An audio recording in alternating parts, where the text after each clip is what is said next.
Awan gelap masih menggelayuti dunia penerbangan tanah air.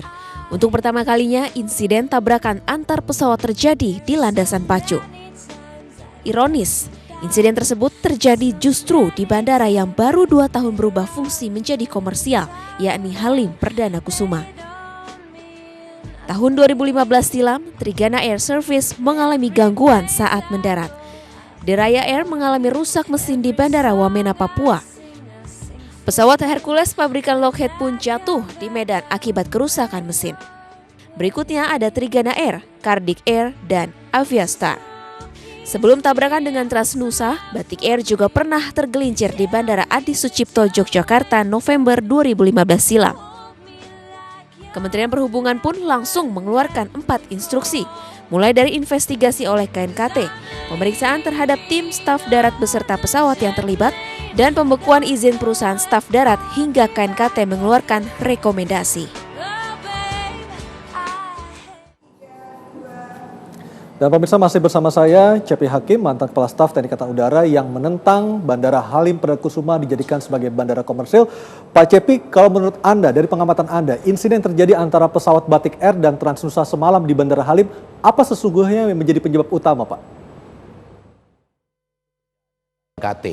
Tetapi dalam konteks yang seperti itu, kalau kita berandai-andai di situ ada taxiway, di situ apronnya tempat parkir itu cukup luas, maka saya yakin sekali kejadian seperti itu tidak mungkin terjadi.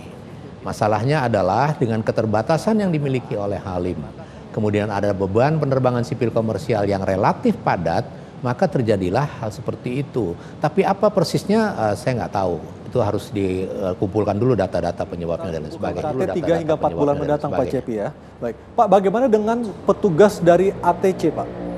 Apakah juga bisa dijadikan dugaan ada kesalahan dari pihak ATC dalam memandu pesawat yang ada? Kesalahan bisa terjadi sama siapa aja ya. Tetapi pada prinsipnya pilot in command itu bertanggung jawab terhadap gerakan-gerakan pesawat yang dilakukannya. Kalau dia mendapat clearance untuk take off, dia biasanya mendapatkan clearance untuk take off atau landing itu begini. Runway clear, clear for take off. Itu air traffic control. Kenapa air traffic control itu berada di menara? Karena dia memang bertugas secara visual melihat, ya. Jadi bisa lihat di atas, dia melihat bahwa memang runway clear, dia kasih clearance untuk take off. Pilot tidak bisa mendengarkan begitu langsung dia take off, nggak bisa. Dia harus juga lihat secara visual bahwa memang runway clear, baru dia take off. Dia berkoordinasi dengan co-pilot sana. Co-pilot juga harus melihat. Captain pilot melihat, co-pilot melihat, ready for take off. Itu ada checklist. Kalau take off itu ada checklistnya.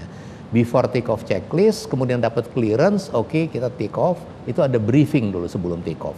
Jadi kalau dilihat per tugas masing-masing, semua itu sudah sempurna dengan aturan-aturan yang ada. Ada checklist, ada standard operating procedures, dan ada regulasi dan ketentuan yang mengatur semua itu. Apabila itu ditaati, maka kecil sekali kemungkinan terjadi kecelakaan. Tetapi kan we are human, Pak. Kita orang, manusia biasa yang bisa melakukan kesalahan. Nah, itulah tugas KNKT, siapa sebenarnya yang melakukan kesalahan yang berkontribusi paling besar sehingga terjadi kecelakaan seperti tadi malam. Tapi sekali lagi, potensi terjadi kecelakaan seperti itu sangat besar. Dengan kondisi runway cuma satu, taxiway nggak ada, apron cuma sempit. Kemudian penerbangan komersial terjadwal tuh masuk 1 hari lebih dari 50 take off dan landing. Sementara ada 4 skadron udara dengan pesawat yang harus berlatih sepanjang tahun. Itu kecelakaan, it's a matter of time. Ya, cuma menunggu waktu aja. Meskipun kita tentunya tidak berharap ada kecelakaan berikutnya pas yang terjadi semalam, Pak Cepi ya.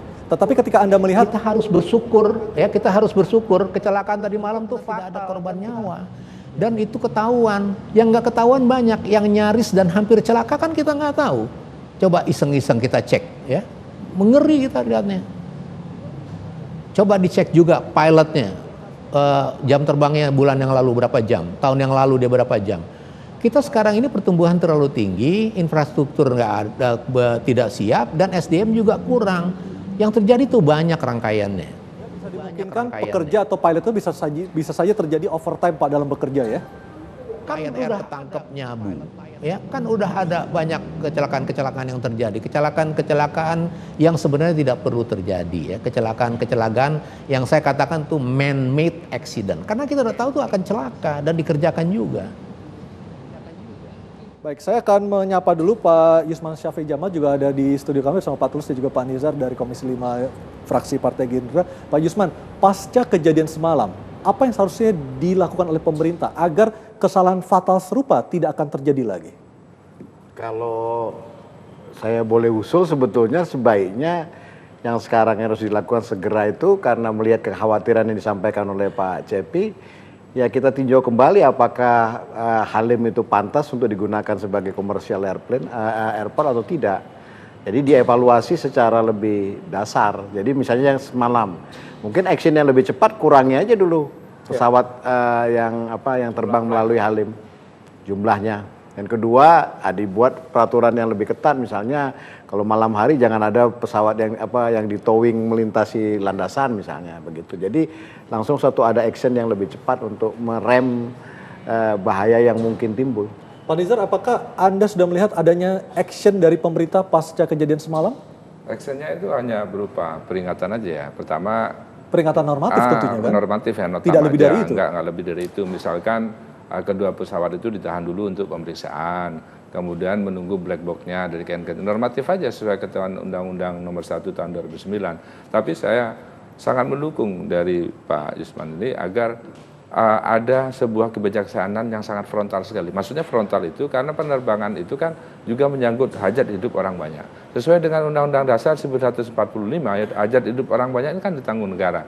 Kalau itu memang flight-nya terlalu banyak antara landing dengan take off-nya, ya kita akan sampaikan ke Kementerian Perhubungan, ke Angkasa Pura agar dikurangi dulu. Oke, Mas Tulus, apakah mungkin frekuensi penerbangan akan dikurangi karena itu kaitannya adalah dengan revenue atau pendapatan dari maskapai?